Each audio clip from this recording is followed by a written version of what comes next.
अस्सलाम वालेकुम, कैसे हैं आप सब लोग। तो आज मैं शेयर कर रही हूँ ईद स्पेशल शीर खुरमा की रेसिपी। सबके घरों में बनता है भाई, मीठी ईद है तो शीर खुरमा ना बने ऐसा कैसे हो सकता है। और इतना मज़ेदार बन के तैयार होकर आप ये रेसिपी फॉलो करेंगे ना तो आप और आपके घर वाले और आपके मेहमान बस तारीफ़ें करते नहीं थकेंगे। और इतना मज़ेदार बनता है और बनाने में बेहद ही आसान है। तो चलिए मज़ेदार से आसान सी रेसिपी देख लेते हैं। जब भी इसको बनाएं तो इसका फ़ीडबैक कमेंट सेक्शन में ज़रूर दीजिएगा कि आपने बनाए तो ये आपको कैसी लगी। अच्छा, आज ये शीर खुरमा ना मैं 3 लीटर दूध के साथ बना रही हूँ, लेकिन डिस्क्रिप्शन बॉक्स में मैं आपको 3 लीटर और 1 लीटर दोनों के हिसाब से इंग्रेडिएंट्स मेंशन कर दूँगी, तो आप उस हिसाब से कम या बढ़ती बना सकते हैं। शीर खुरमा बनाने के लिए हमें सबसे पहले थोड़ी सी तैयारी करनी होती है। जैसे ये सबसे ज़रूरी है छुहारों को भिगोना। ये बहुत ज़्यादा सख्त होते हैं तो इनको ना 4 से 5 घंटे आप पानी में भिगो दें तो ये अच्छे से फूल जाएंगे, तो इनको काटने में आसानी हो जाएगी। तो ये छुहारे ना मैंने रात में भिगो दिए थे क्योंकि मैं सुबह के टाइम पे ये शीर खुरमा बना रही थी। और दूसरा जो है हमें थोड़े से ड्राई फ्रूट्स लेने होते हैं। आप चाहें तो ये बादाम वगैरह भिगो सकते हैं, मैंने बिना भीगे लिए हैं क्योंकि मैं इसको फ्राई करूँगी। तो यहाँ पे मैंने काजू, बादाम, पिस्ते, किशमिश और चिरौंजी ले ली है। तो शीर खुरमा बनाने के लिए मैंने यहाँ पे देसी घी डाल दिया है, तकरीबन 6 चम्मच जो है। और इसके अंदर हम पहले जो ड्राई फ्रूट्स मैंने आपको दिखाए थे ना उनको फ्राई कर लेंगे।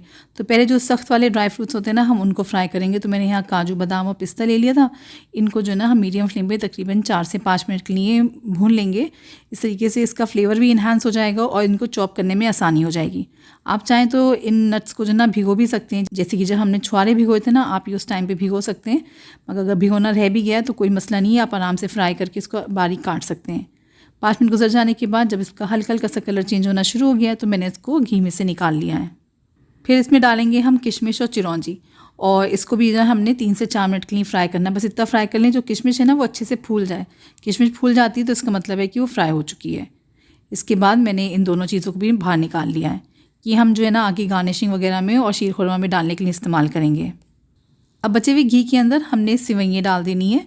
वैसे तो ये रोस्टेड सिवैयाँ हैं मेरे पास, लेकिन इसको हम जब घी में थोड़ा सा और ज़्यादा भून लेते हैं तो इसका फ्लेवर और बढ़ जाता है। मीडियम टू लो फ्लेम रखेंगे और सिवैयों को मैंने तकरीबन 5 मिनट के लिए भूना था। इसका हल्का हल्का सा कलर चेंज होना शुरू हुआ है। इस पॉइंट पे मैंने जो छुहारे आपको दिखाए थे ना शुरू में भिगो के जो रखे थे उनको मैंने चॉप कर लिया है और वो भी मैंने सिवैयों के साथ डाल दिया है। इस तरीके से ये भी सिवैयों के साथ भुन जाएंगे। तो मज़ीद मैंने 3 से 4 मिनट छुहारे और सिवैयों को और भून लिया था। फ्रेंड्स, अगर आपने यहाँ तक रेसिपी देखी है तो उम्मीद करती हूँ आपको रेसिपी पसंद आ रही होगी। तो प्लीज़ इसको लाइक, शेयर और चैनल को सब्सक्राइब ज़रूर कर दीजिएगा। और अगर आप ये वीडियो फेसबुक पे देख रहे हैं तो पेज को फॉलो भी ज़रूर कर लें। और आप ये रेसिपी किस शहर से देख रहे हैं मुझे कमेंट सेक्शन में ज़रूर बताएं ताकि आपका मैं शुक्रिया कर सकूँ। देखिए परफेक्टली गोल्डन ब्राउन हो चुकी हैं सिवैयाँ और छुहारों की बड़ी मीठी मीठी सी खुशबू आना शुरू हो गई है। इस पॉइंट पे इसमें मैं डाल दूंगी दूध। कि मैंने फुल फैट दूध ले लिया था 3 लीटर के करीब। तो फुल फैट दूध लेने से शीर खुरमा बहुत ही क्रीमी बन के तैयार होता है। इस रेसिपी में मैं कंडेंस मिल्क या फिर मिल्क पाउडर वगैरह कुछ नहीं डाल रही हूँ, इसलिए दूध का फुल फैट होना भी बहुत ज़रूरी है। अब ये सारा दूध डालने के बाद पहले हम मीडियम टू हाई फ्लेम पे इसमें एक उबाल आने का वेट करेंगे। तो जब तक इसमें उबाल नहीं आ जाता ना आपने बीच बीच में चम्मच चलाते रहना है ताकि सेवइयाँ नीचे बैठ ना जाएँ और वो लगे नहीं, क्योंकि अगर हल्की सी भी जलने की स्मेल आ जाती है ना तो शीर खुरमा पूरा ख़राब हो जाएगा। अच्छा, साथ ही साथ मैंने इसमें हरी इलायचियाँ और केसर के धागे भी डाल दिए। आप चाहें तो हरी इलायचियों को पीस के भी डाल सकते हैं, मैंने साबुत ही डाला है। दूध क्योंकि ये रूम टेम्परेचर पे था तो इसको उबाल आने में ज़्यादा टाइम नहीं लगा है। 10 मिनट के अंदर ही इसमें अच्छा सा देखिए तेज़ उबाल आ गया है। अब इस पॉइंट पे हम फ्लेम को लो कर देंगे और लो फ्लेम पे इसको हम तकरीबन 7 से 8 मिनट तक पकाएंगे। इतनी देर में सेवइयाँ बहुत अच्छे से पक जाएंगी। तो ये दूध पतीली से बाहर निकल के ना आए तो आपने ध्यान रखना है जो ये चम्मच है ना वो आपने छेदों वाला, ये जैसे स्पेस वाला चम्मच होता है ना जिसमें गैप होता है, वो वाला इस्तेमाल करना है और फ्लेम को लो कर देना है। तो दूध जो है बाहर नहीं उबलेगा। तो फ्रेंड्स, यहाँ पे सेवइयों को पकते हुए तकरीबन 7 से 8 मिनट हो गए थे और आप देख सकते हैं ना कलर भी चेंज हो गया है दूध का थोड़ा, और सेवइयाँ भी अच्छे से सॉफ्ट हो गई हैं। इस पॉइंट पे हमने शक्कर डाल देनी है और शक्कर डाल के ना ये शीर थोड़ी सी पतली हो जाएगी, क्योंकि शक्कर जब घुलती है ना तो वो थोड़ा सा अपना पानी छोड़ती है ना, तो उसकी वजह से जो भी आप मीठा बना रहे हैं वो थोड़ा पतला हो जाता है। तो हमने इसको 5 से 6 मिनट और पका लेना है। तो शीर ये ऑलमोस्ट बन के तैयार हो गई है। तो इस वक्त इसमें हम डालेंगे क्रीम। तो यहाँ पे तकरीबन 100 ग्राम से करीब मैंने क्रीम डाली थी। आप चाहें तो मलाई इस्तेमाल कर लें या टेट्रा पैक वाली जो क्रीम आती है ना वो डाल दीजिए। और इस क्रीम को भी हम अच्छे से मिक्स कर लेंगे। और क्रीम है तो इसको 2 से 3 मिनट पकाना ज़रूरी होता है, तो मैंने मज़ीद बस इसको 2 से 3 मिनट ही और पकाया था। तो क्रीम अच्छे से मिक्स हो गई है, शीर भी थोड़ी सी गाढ़ी होना शुरू हो गई। तो इस पॉइंट पे जो ड्राई फ्रूट्स हैं ना वो हमने डाल देने हैं। बस थोड़े से मैंने गार्निशिंग के लिए रुके थे।